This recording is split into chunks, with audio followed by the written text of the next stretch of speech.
We need to do some catching up on the Giants. Los Gigantes de Nueva York. A big win in their legacy uniforms against the Bears at home. And then they went to jolly old England. Are you from London? They went to London. Look, kids, Big Ben. And they pulled out a big win over A-Rod.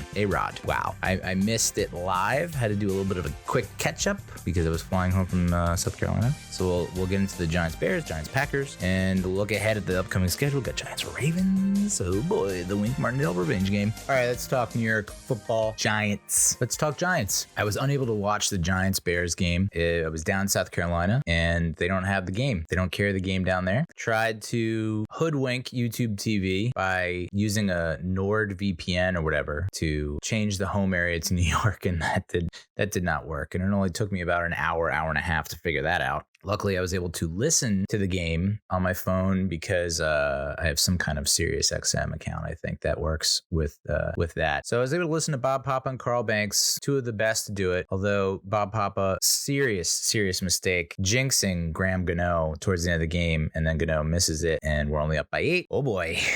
That was tense, but I don't know that the Giants were wearing their legacy uniforms, which I love. I could do without the red jerseys, seeing those ever again. I could do without seeing the all whites color rush. We have never won in those. Burn them. But the legacy uniforms, like the Giants home unis from the 80s and 90s, chef's kiss, my dude. So good. So sweet. And we got a W. We got a win. So guess what? They get to stick around. And I'd like to see more of those. Although it's interesting to see. I didn't think that the jersey color would be that much different from the helmet color. It feels like they really leaned into that contrast more so than usual. Like I watch old Giants games and it doesn't pop out like that to me as much as it does nowadays. But I guess that's just because high def, 4K, that kind of thing. The more you see, the more you know. I don't know. But let's try to work those into the schedule a little bit more often. Definitely dug it. Loved what they did with the field, changing the end zone colors. Like, can we just keep those? Let's just keep rolling with it, dude. Bylaws and codes be damned. But and they played the game like it was a legacy game, like they were the 80s Giants, 90s Giants. Strong defense, strong run game, not much of a pass game. I don't know that we've ever, and I need to look this up. I'm sure there's a stat on Twitter somewhere. When's the last time we threw for less than 100 yards and won the game? And that's all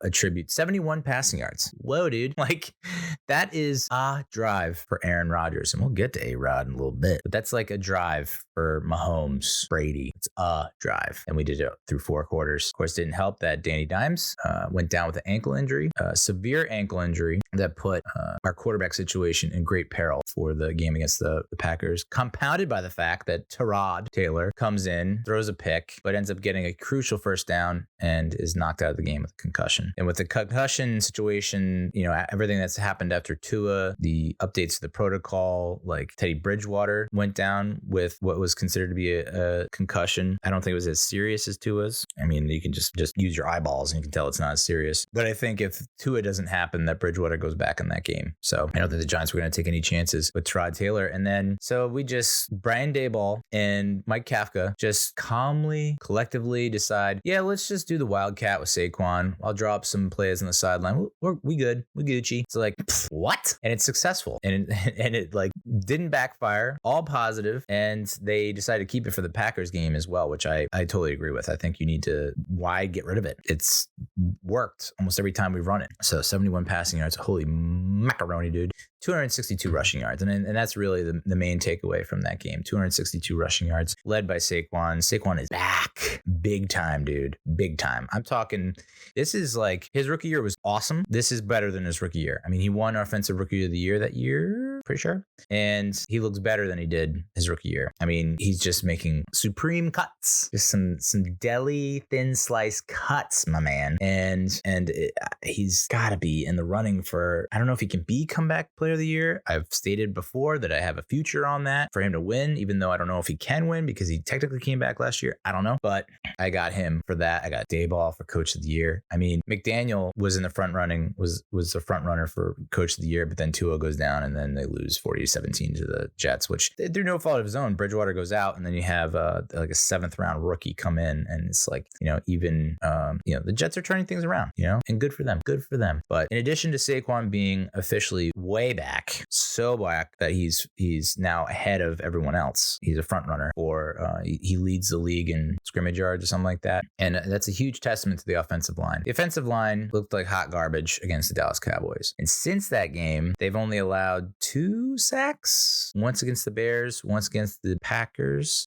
They held Robert Quinn, who's a sack specialist from the Bears, in check, which was huge. Meanwhile, the Bears gave up 6 sacks. We only gave up 1. Third down efficiency yet again. Very nice. Not as great as it was the first 2 weeks, but 33% conversion, not too bad. I mean, a lot of those conversions is due to the fact that Fields, hard to contain.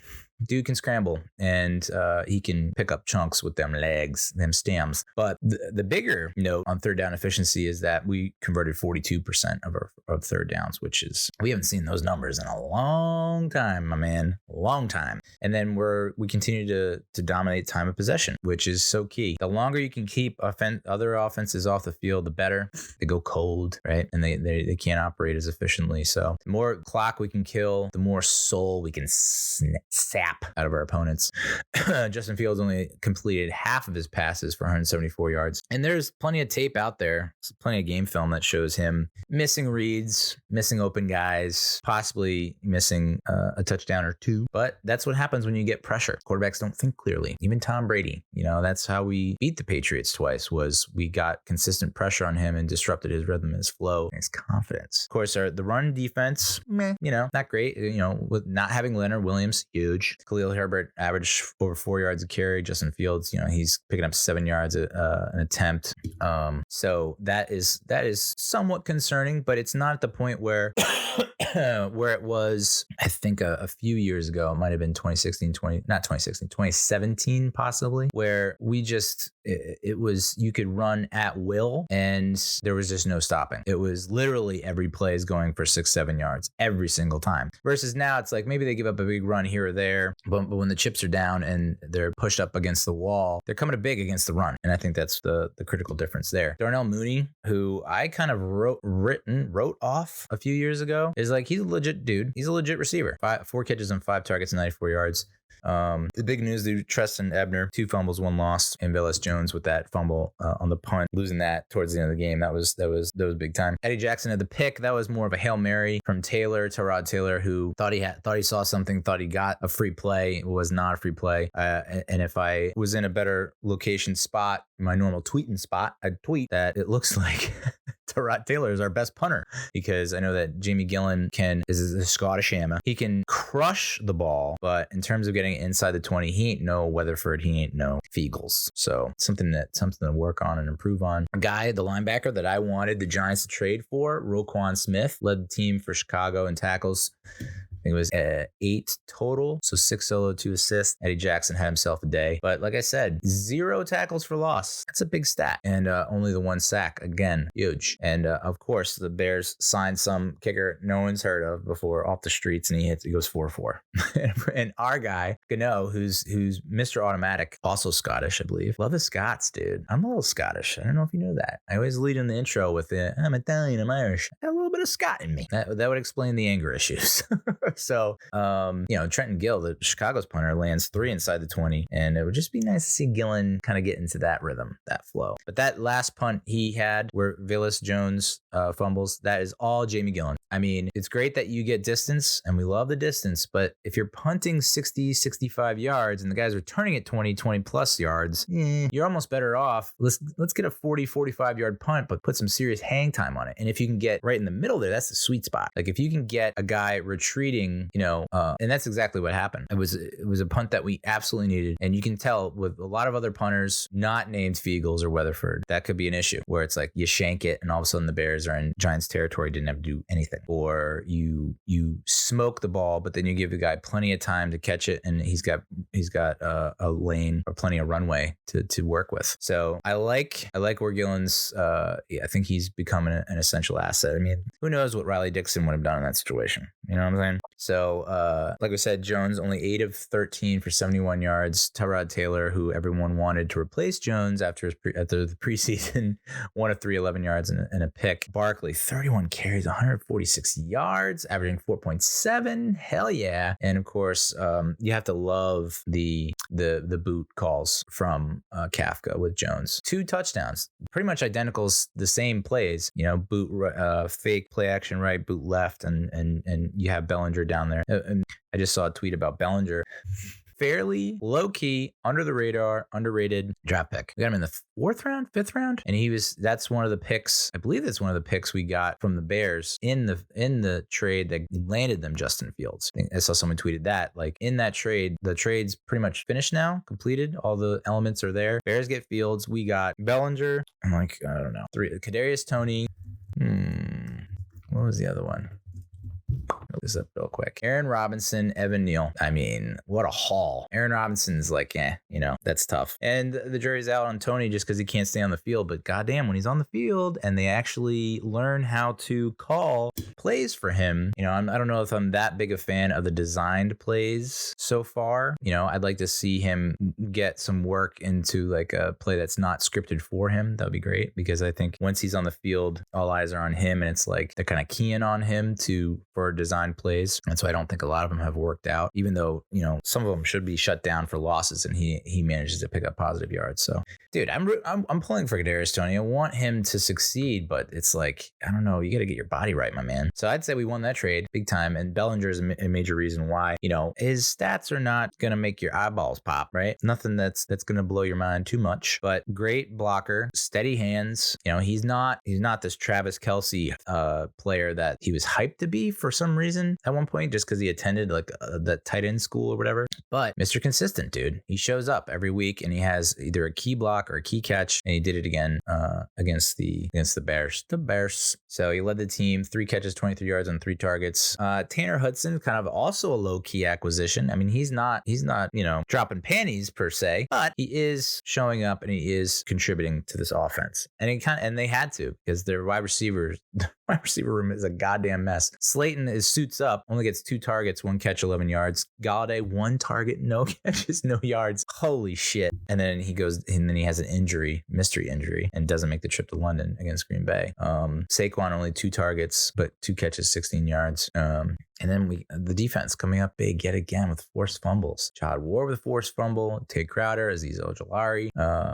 We have guys on this defense that weren't on active rosters, like as recent as like 2 weeks ago. And these guys are making huge plays. Fabian Moreau, he was a late preseason signing, I think, late training camp signing. He had 2 passes defended. Nick Williams, I don't think was part of the rotation when we put together the first depth chart. Just insane. What the level of play that we're getting. I mean, Tate Crowder had a huge bounce back game, 7 tackles, 1 sack. Jalen Smith, kind of weird. And this might be this might be related to a new regime being like, we don't want anything to do with the old regime or any of the old personnel. I don't think Jalen Smith played that bad when he was signed. Was it last year, the year before? I think it was last year. I don't think he played that bad, and he's proving himself yet again this year. So it's kind of crazy that it took us that long to come around to signing him again, and that he was available again, because you can see he made a pretty big impact against the Bears, and then was playing pretty well again against the Packers. So it does make you wonder, like, was the aversion to him because,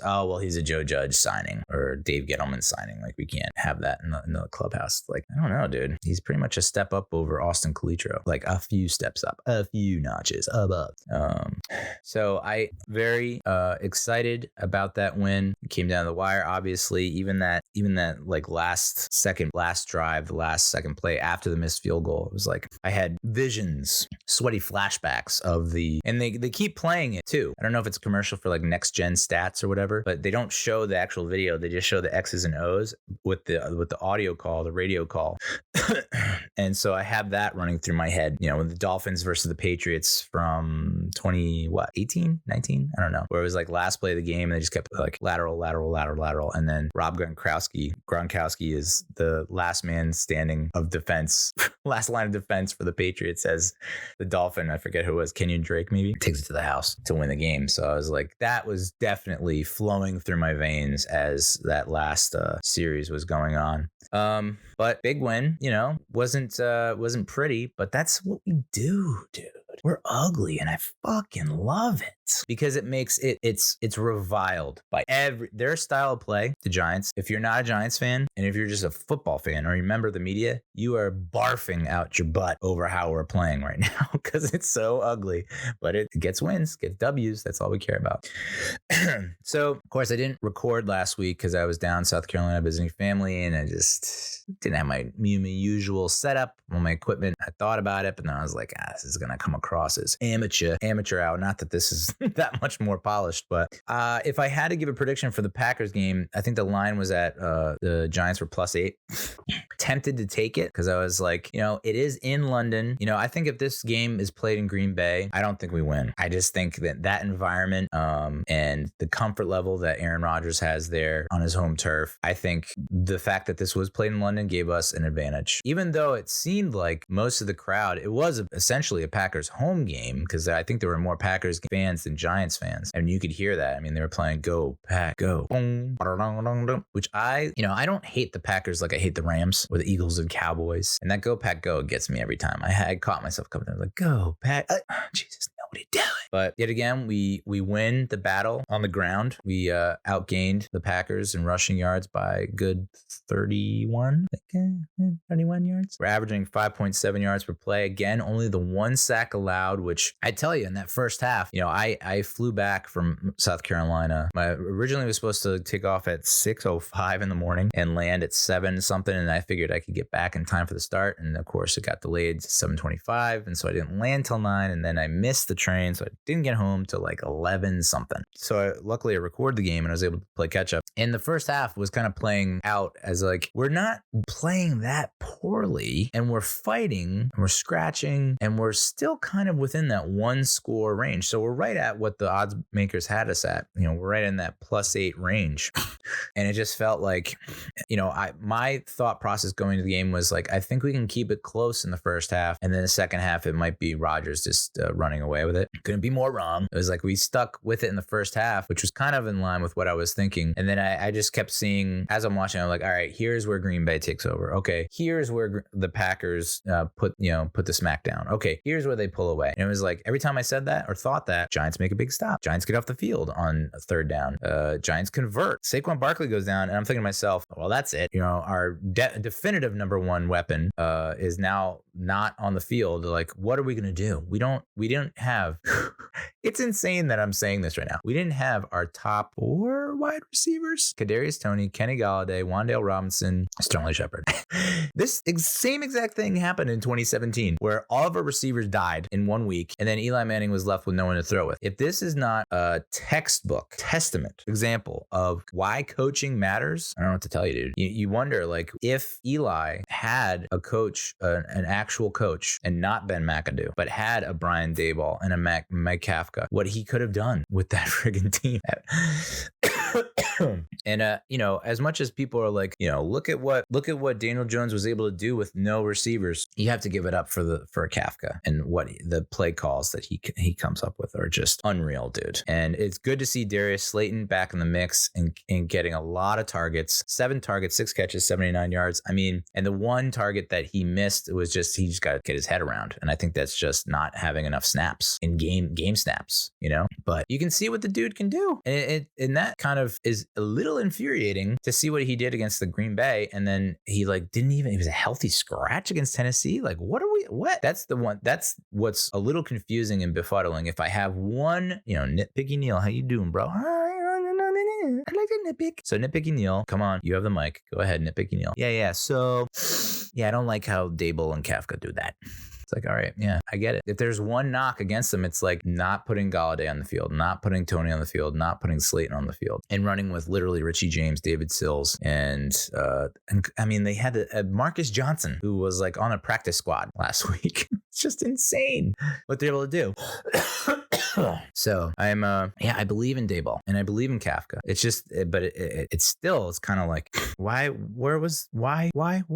did Slayton do that you didn't want to do what you did against Green Bay? Like what? It is a little confusing, but I thought, especially when we had the punt muffed by Jason and it touches Jason Pinnock, I was like, okay, like as soon as I saw that bounce off him, I'm like, this is how we lose the game. Unbelievable. And it's just trauma, guys. It's just trauma. It's just post-traumatic stress disorder. It's just, it's having PTSD from all those years where we've come so close to winning games. And that's why this year does feel a lot like 2016, because the ball did bounce in our favor in 2016. Whereas pretty much, name any other year in the 2010s, 2014, 2015, especially 2017, 2018, 2019, we had losing records, and it's going to look like we just got demolished in those seasons. But there are plenty of games that you can point to where being like, that was a winnable game. That was a winnable game. That was a winnable game. So yet again, it doesn't come back to haunt us, but Fabian Moreau, another solid game. Justin Lane, who was who? Nick McLeod? What? Adoree Jackson goes down. As soon as Adoree Jackson go down, I was just like, okay, so this is how Green Bay wins. Like, it's just injuries. We just can't keep up. Like, we lose Saquon, we lose Adoree, we don't have Leonard Williams.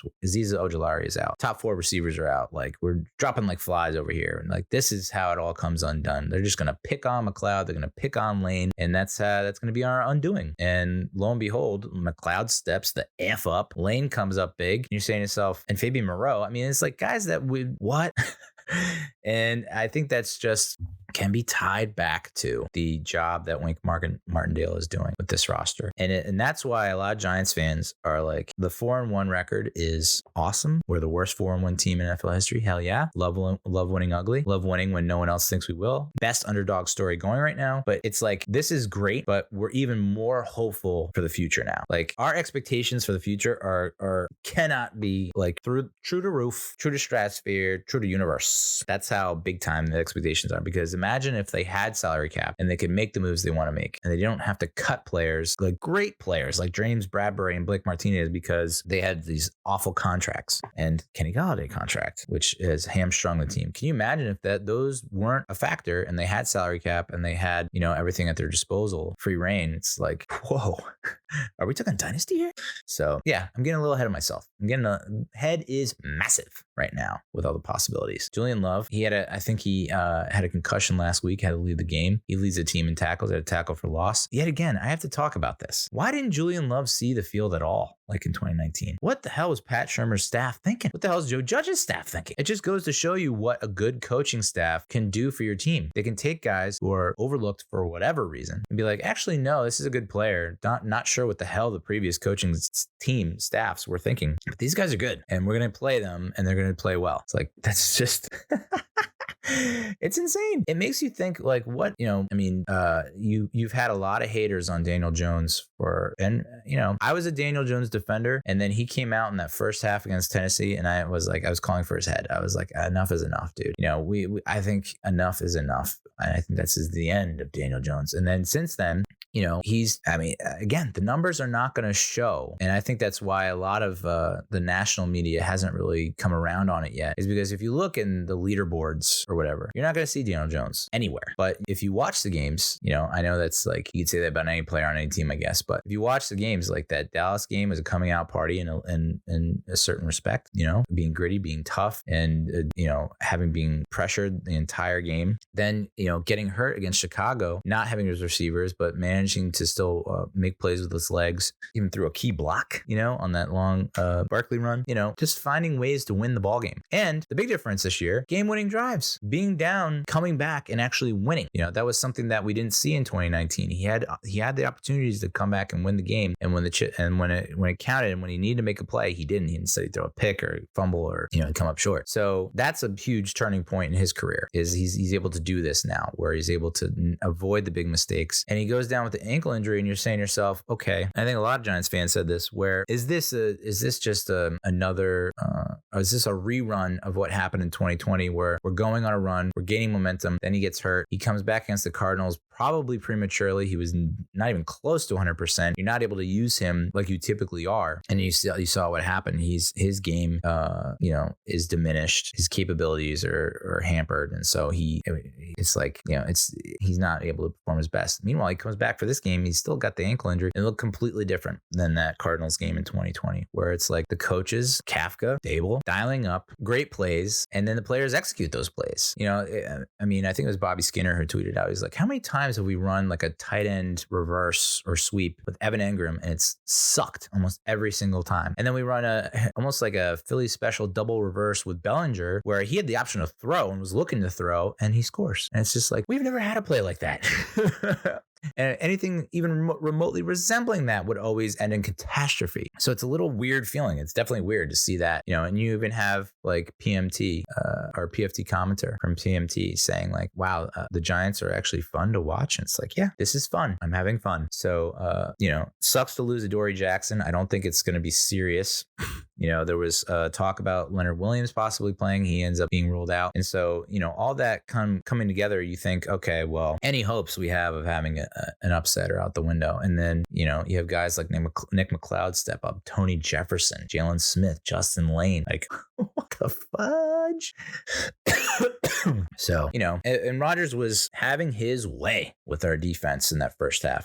Personally, I don't know how you defend against that touchdown to Mercedes Lewis. I mean, that was as soon as he faked it one way, I'm like I'm at a loss. Like, I know exactly what's going to happen, but I'm like, there's no way we have anyone on Mercedes Lewis after that. So that was a huge play call. And again, the run defense, not that great. If you're looking at the numbers on paper, Aaron Jones averaging 4.8 yards a carry, AJ Dillon offering, almost 6 yards a carry, but only 19 carries. And it wasn't like the Giants were up big and the Packers were forced to throw. So you might want to put some of the onus on Aaron Rodgers and LaFleur and say to yourself, hey guys, the run's working. You're getting 5-6 yards a clip. Why are you deviating from it? So I ecstatic about what's going on with the New York Football Giants. Ecstatic. And it's hard to contain my excitement. It's just so hard. Looking ahead at the schedule, knowing that we took down a pretty quality team. Maybe they're not a playoff team this year. They're in the Tennessee Titans. Maybe they make a wild card, taking them down on the road, taking down Green Bay on the road in London. As much as I think we probably had a little bit more of an advantage than we did going to Green Bay, you still have to travel and you're still like all out of sorts from the travel.